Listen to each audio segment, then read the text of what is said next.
Hello, good afternoon class. Today I'm going to show you a short cooking lesson so that you can cook for yourselves and hopefully for your friends and family members.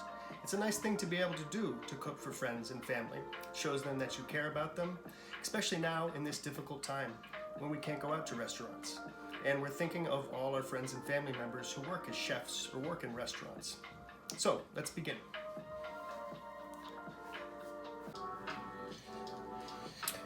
Okay, fennel. Now, fennel's fantastic because it's an excellent source of fiber. Fiber helps fight against heart disease. So we're going to use this in our fish. We don't need all of it though. We don't need these stems.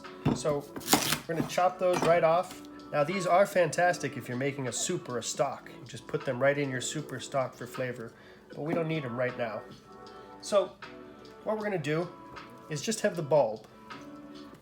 Now we're going to chop off this tough part at the end, just a little bit, and then we're left with the bulb. You can see the lines go down like this. We want to cut it with the grain. You might be tempted to cut against the grain, but we want to go with the grain for fennel. So what we're going to do is chop it in half first, then I'm going to put them on their sides, and we're just going to cut about ½ inch.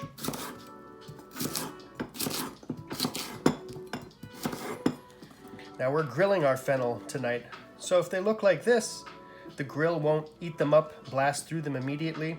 They'll still get nice and charred and still be very tender on the inside.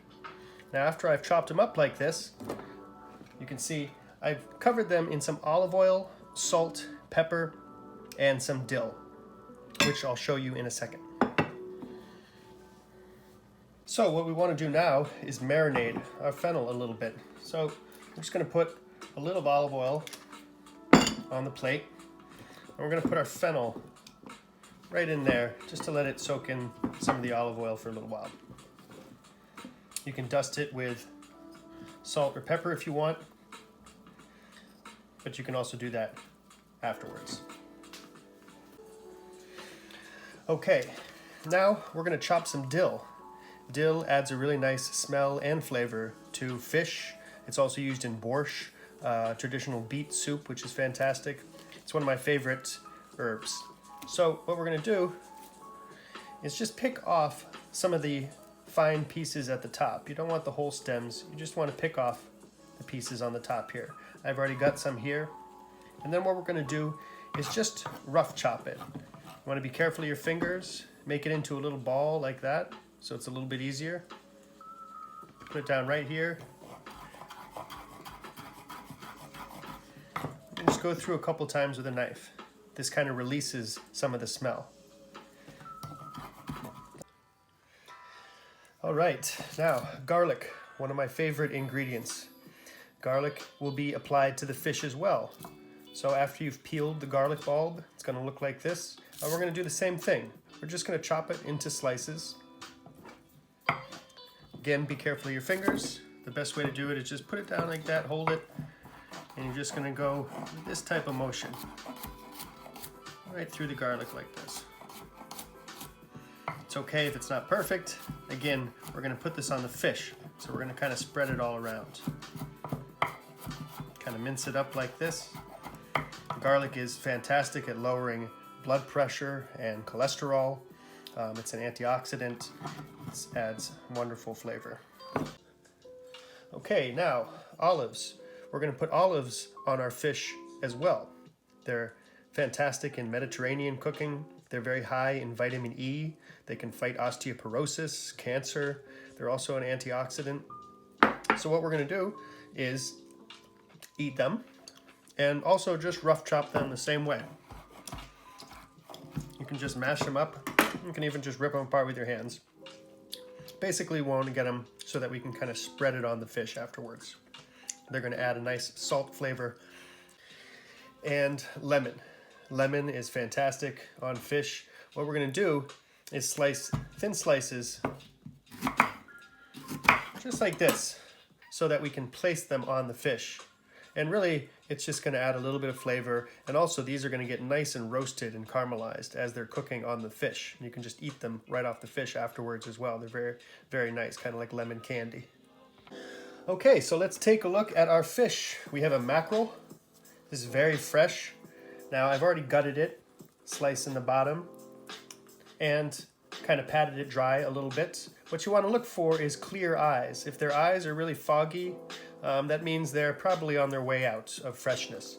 So clear eyes, this is a mackerel. This is a little black bass. Same thing, you want to scale them. They'll usually do that for you in the supermarket. And you want to gut them. So we have a mackerel and a black bass. Fish are fantastic. They're one of the healthiest foods on the planet. They're filled with omega-3 fatty acids, which are great for brain function. They have lots of vitamin D and protein in them. Okay, so now we're going to score the fish. We're going to make cuts across it with a knife so that we can better add our ingredients, so that we can coat it with our ingredients. So really what you're going to do, not all the way through, you're just going to make little slices like this, kind of diagonal. Go down until you about hit the bone. So you can see, not all the way through, I'm just exposing the meat going straight through. You want to do that all the way across, about an inch, inch and a half apart, just like that. You're going to do the same thing on the other side. Start right behind the gill, small, quick little incisions. This way the salt and pepper and the olive oil and all the good ingredients really have a chance to get in there. What we want to do is start with some olive oil. Put the olive oil on first. This way the other ingredients stick to it. So I'm just going to put a little bit on, let it get all in there, both sides. Now, once we have the olive oil on, what we're going to do is apply our salt and pepper. Now, I'm grilling this fish, so I'm not going to add the olives or the garlic because they're going to kind of fall off if I'm grilling. They're going to fall through the grates. But I am going to add the salt. I'm also going to add salt inside the cavity to both sides. And I'm going to add some pepper. Same thing in the cavity and on both sides. And I'm also going to add my dill. Just going to sprinkle that on like this a little bit. You can kind of get it in the cuts that you've made. You can put it in the cavity just like that. With our fish going and our fennel, we're just going to keep an eye on them, and we're just going to make sure they don't burn. You can also close the lid like this and smoke them if you want. That'll add a little bit of flavor. Remember, always be safe. Keep an eye on the grill. Do not leave it without somebody attending it. Okay, let's see how our fennel's doing. It's getting some nice grill lines on it. I even put some more on. And I actually moved the fish to the top shelf because I was burning it. I was burning the flesh because it was too hot, so I moved it to the top. And this is just a good reminder. Remember, when we make mistakes, it's perfectly fine to correct your mistake and move on. It actually happens to the best of us all the time. Okay, and here we have our finished product, the mackerel and the black bass. Delicious.